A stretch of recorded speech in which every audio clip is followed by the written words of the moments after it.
इटावा में vigilance team ने भ्रष्टाचार के खिलाफ बड़ी कार्रवाई करते हुए सीएमओ कार्यालय में तैनात डिप्टी सीएमओ को कथित रूप से रिश्वत लेते हुए रंगे हाथ गिरफ्तार कर लिया। आरोप है कि अल्ट्रासाउंड सेंटर के संचालन से संबंधित कार्य के लिए रिश्वत की मांग की गई थी। शिकायत के आधार पर विजिलेंस ने ट्रैप कार्रवाई कर आरोपी अधिकारी को पकड़ लिया, जिसके बाद स्वास्थ्य विभाग में हड़कंप मच गया। कौशाम्बी पुलिस ने सीआईआर पोर्टल की मदद से बड़ी सफलता हासिल करते हुए 102 खोए और चोरी हुए मोबाइल फोन बरामद कर उनके वास्तविक मालिकों को वापस सौंप दिए। बरामद मोबाइलों की कीमत करीब 23 लाख रुपए बताई जा रही है। इस कार्रवाई से मोबाइल स्वामियों में खुशी का माहौल है। देखिए, आज जनपद कौशाम्बी के समस्त थानों की जो टीम्स हैं, उनके द्वारा जो लगातार मोबाइल्स ट्रेस किए जाते हैं, उन मोबाइल्स को एक साथ कलेक्ट करके और 102 मोबाइल धारक जो हैं उनको उनके मोबाइल्स हैंडओवर किए गए हैं। इसमें जो 102 मोबाइल पुलिस द्वारा बरामद किए गए हैं विभिन्न थानों की टीम्स के द्वारा, इनकी मार्केट की अनुमानित कीमत लगभग 23 लाख रुपए है। और मैं आप लोगों के माध्यम से आम जनता से ये अपील करना चाहूँगा कि अगर किसी का कोई मोबाइल कहीं खो जाता है या चोरी हो जाता है तो चोरी के संबंध में वो सूचना तत्काल थाने पर दें, अथवा अगर मोबाइल खो जाता है उसके संबंध में वो भी थाने पर सूचना देते हुए सीआईआर पोर्टल जो होता है उसके माध्यम से अपना 100% रजिस्ट्रेशन करवाएं। सोनभद्र पुलिस ने 48 घंटे के भीतर समा सिंह गौड़ हत्याकांड का खुलासा करते हुए आरोपियों को गिरफ्तार किया है। पुलिस जांच में सामने आया कि हत्या के पीछे अवैध संबंधों का शक वजह बना। आरोपी ने शराब पार्टी के बाद अपने दोस्त की चाकू और पत्थर से हत्या कर दी थी। पुलिस ने हत्या में प्रयुक्त चाकू और बाइक भी बरामद कर ली है। देखिए, आप लोग अवगत हैं, 9/6/2026 को महुवरिया थाना दुग्धी जनपद सोनभद्र निवासी राम सिंह गोंड की ज्ञात व्यक्ति के द्वारा हत्या कर दी गई थी, जिसके संबंध में थाना दुग्धी पर सुसंगत धाराओं में अभियोग पंजीकृत कर मामले की गंभीरता को देखते हुए इसके शीघ्र अनावरण एवं अभियुक्त की गिरफ्तारी के लिए पुलिस अधीक्षक महोदय के द्वारा 3 टीमों का गठन किया गया था, जिसमें थाना प्रभारी दुग्धी और एसओजी की टीम और सर्विलांस की टीमें लगी हुई थी। हमारे क्षेत्राधिकारी बुद्धि श्री राजेश कुमार राय के नेतृत्व में बड़ा अभियान चलाया गया। सोनभद्र में प्रस्तावित पंप्ड स्टोरेज पावर परियोजनाओं के विरोध में आदिवासी और वनवासी समुदाय ने मोर्चा खोल दिया है। किसान नौजवान संघर्ष मोर्चा के संयोजक संदीप मिश्रा ने प्रभावित गांवों का दौरा कर ग्रामीणों के साथ बैठक की और कहा कि इन परियोजनाओं से हजारों हेक्टेयर भूमि, जंगल और ग्रामीणों की आजीविका पर खतरा मंडरा रहा है। ग्रामीणों ने बिना सहमति भूमि अधिग्रहण का विरोध करते हुए आंदोलन तेज करने की चेतावनी दी है। इसीलिए हम लोग आदिवासी हैं, हम लोग के जंगल, जमीन, पेड़ों पौधाओं सब कुछ हम लोग के चाहिए। हम लोग आदिवासी हैं तो हम लोग कहाँ जाएंगे। आदिवासी समाज इसलिए आंदोलन पर उतरा हुआ है कि आज तक जो मौलिक अधिकार आदिवासियों को होता है वो मिल नहीं पाया।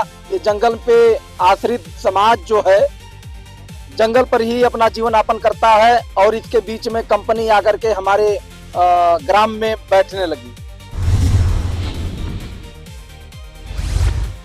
सर ये है कि देखिए, यहाँ बहुत सालों से, उन्हें कई हजार सालों से आदिवासी जंगल में निवास कर रहे हैं, जंगल की जमीन में हैं। अभी तक जंगल की जमीन जो पाटा पर लोगों ने दिया था गवर्नमेंट नहीं दे पाया।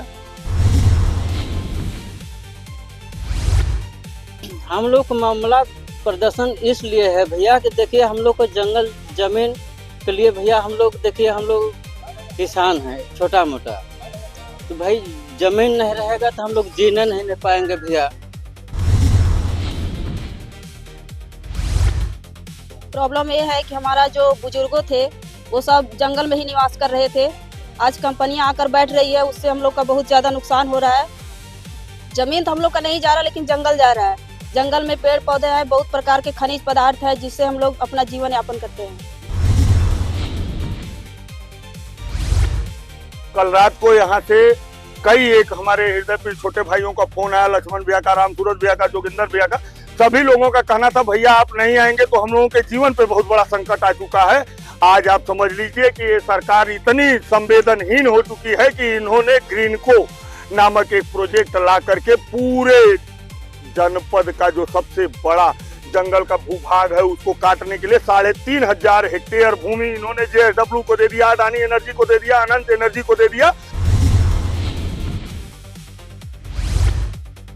कन्नौज में संभावित बाढ़ आपदा से निपटने की तैयारियों को परखने के लिए प्रशासन ने बड़े स्तर पर मॉक ड्रिल का आयोजन किया। मुख्यमंत्री योगी आदित्यनाथ के निर्देश पर आयोजित इस संयुक्त अभ्यास में NDRF, SDRF, PSC, पुलिस, अग्निशमन, स्वास्थ्य और राजस्व विभाग की टीमों ने हिस्सा लिया। इस दौरान बाढ़ में फंसे लोगों को सुरक्षित निकालने और राहत कार्यों का अभ्यास किया गया। रायबरेली के गुरबख्शगंज थाना क्षेत्र में एक व्यक्ति का शव संदिग्ध परिस्थितियों में मिलने से सनसनी फैल गई। मृतक की पहचान अटोरा निवासी शंभू उर्फ छेदू के रूप में हुई है। परिजनों ने हत्या की आशंका जताई है। सूचना मिलते ही पुलिस और फॉरेंसिक टीम मौके पर पहुंची और जांच शुरू कर दी। फिलहाल शव को पोस्टमार्टम के लिए भेज दिया गया है और जांच पड़ताल शुरू कर दी गई है। कौशाम्बी में वैष्णो किन्नर अखाड़े की महामंडलेश्वर साध्वी मुस्कान मां ने अपनी सुरक्षा को लेकर जिला प्रशासन से गुहार लगाई है। कलेक्ट्रेट पहुंचकर उन्होंने जिलाधिकारी को ज्ञापन सौंपते हुए कुछ लोगों पर उत्पीड़न, धमकी और फर्जी मुकदमों में फंसाने के आरोप लगाए। साथ ही मामले में निष्पक्ष जांच और सुरक्षा की मांग की। कन्नौज के इंदरगढ़ थाने में उस समय हड़कंप मच गया जब एक पत्रकार ने थाने के अंदर कथित तौर पर केरोसिन डालकर आत्मदाह का प्रयास किया। पत्रकार का आरोप है कि उसकी शिकायत पर सुनवाई नहीं की जा रही थी। घटना के बाद पुलिस महकमे में अफरा तफरी मच गई। फिलहाल मामले की जांच की जा रही है। चोरी से हमारी फसल काट ली सजियार ने। 3 दिन हो गए एप्लीकेशन दे रहे। आज एडिशनल साहब के यहाँ गए तो मैडम कह रही है कि अगर उसने काट ली तो क्या हुआ।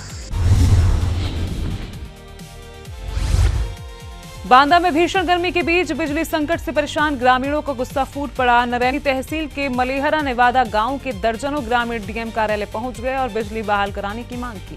ग्रामीणों का आरोप है कि पिछले करीब 1 महीने से गांव की बिजली आपूर्ति ठप है, जिससे पानी और रोजमर्रा की जरूरतों का संकट गहरा गया है। मामले को गंभीरता से लेते हुए डीएम ने बिजली विभाग के अधिकारियों को तत्काल व्यवस्था दुरुस्त करने के निर्देश दिए हैं। नहीं जल रही है 1 महीना से। क्यों नहीं जल रही? समस्या क्या? करंट नहीं जल रही है, जल गया बोल रहा है। वहाँ पतला रास्ता है, मोटर रास्ता जितने ब्राह्मणवादी है और बाकी अच्छा रास्ता है, जल जाती है। जहाँ प्रवासी तो कोई अधिकारी वहाँ मौके पहुँचा नहीं जाता। अधिकारी गरीब की बस्ती है तो कौन जाएगा। अच्छा, कितने घर होंगे आप लोगों के यहाँ? कम से कम 100-150 तो घर है। इस संबंध में अधिशासी अभियंता तर्रा से वार्ता की गई है। उनको द्वारा बताया गया है कि गांव में विद्युत आपूर्ति तो सुचारू रूप से दी जा रही थी, परंतु एक पुरानी 16 mm की केबल लगी हुई थी, वो टूट गई थी कुछ घरों की, जिसको तत्काल में बदला जा रहा है। आपूर्ति सतत चल रही थी। 10-15 घर बंद थे, उनको भी आज जो है नॉर्मल कर दिया जाएगा। अंबेडकर नगर से एक सनसनीखेज हत्या का मामला सामने आया है। इब्राहिमपुर थाना क्षेत्र में जमीन बेचने को लेकर हुए पारिवारिक विवाद में एक व्यक्ति पर अपनी बहू की हत्या करने का आरोप है। घटना के बाद आरोपी खुद थाने पहुंच गया और पुलिस के सामने आत्मसमर्पण कर दिया। पुलिस ने शव को पोस्टमार्टम के लिए भेजते हुए आरोपी को गिरफ्तार कर आगे की कार्रवाई शुरू कर दी है। थाना इब्राहिमपुर पुलिस को सूचना मिली कि ग्राम गोहनिया रसूलपुर में एक व्यक्ति ने एक महिला की हत्या कर दी है। प्राप्त सूचना पर थाना इब्राहिमपुर पुलिस तत्काल मौके पर पहुंची। जांच करने में पता चला कि श्रीपति वर्मा द्वारा अपनी पुत्र वधू निशा वर्मा का सिर पर बांस का डंडा मारने से हत्या कर दी है। पूर्व में श्रीपति वर्मा द्वारा जमीन बेचने की वजह से उनके पुत्र तथा पुत्र वधू निशा वर्मा के बीच उनके कसीदगी थी। उसी कसीदगी के चलते इनके द्वारा घटना को अंजाम दिया गया। घटना के पश्चात श्रीपति वर्मा थाना इब्राहिमपुर पहुंचे और उन्होंने अपना गुनाह कबूल किया। हाथरस पहुंचे शंकराचार्य विमुक्तेश्वरानंद सरस्वती ने विभिन्न सामाजिक और राजनीतिक मुद्दों पर अपनी प्रतिक्रिया दी। उन्होंने कहा कि उनकी यात्रा का उद्देश्य लोगों को जागरूक करना और गौ संरक्षण जैसे विषयों पर जनमत तैयार करना है। इस दौरान उन्होंने सरकार की नीतियों पर सवाल उठाते हुए कहा कि सनातन धर्म के हितों के लिए ठोस कदम उठाए जाने की आवश्यकता है। साथ ही आगामी विधानसभा चुनावों को लेकर भी मतदाताओं से जागरूक होकर मतदान करने की अपील की। कोर्ट ने ये कहा है कि इस बारे में अभी कुछ नहीं कहना चाहिए, इसलिए अभी हम इस बारे में कुछ नहीं बोलेंगे। न्यायालय में ही जो जवाब हमको देना सब हम दे रहे हैं। सरकार क्या सरकार भी सनातन शांत रहो भाई। और आप भी सनातन को लेकर सरकार और सत्ता में विरोधाभास सरकार सनातन का दिखावा करके आई। सरकार सनातन के नाम पर वोट लेने के लिए छोड़ कर नहीं, इस बात का स्पष्ट पता सबको चल गया। हम जो है सनातन के हैं, हमारा दूसरा कोई उद्देश्य नहीं है, केवल सनातन को बढ़ाने का उद्देश्य है। रायबरेली में एंटी करप्शन टीम ने भ्रष्टाचार के खिलाफ बड़ी कार्रवाई करते हुए एक वन दरोगा को कथित रूप से रिश्वत लेते हुए रंगे हाथ गिरफ्तार किया है। आरोप है कि वन दरोगा संजय यादव 18,000 रुपए की घूस ले रहे थे।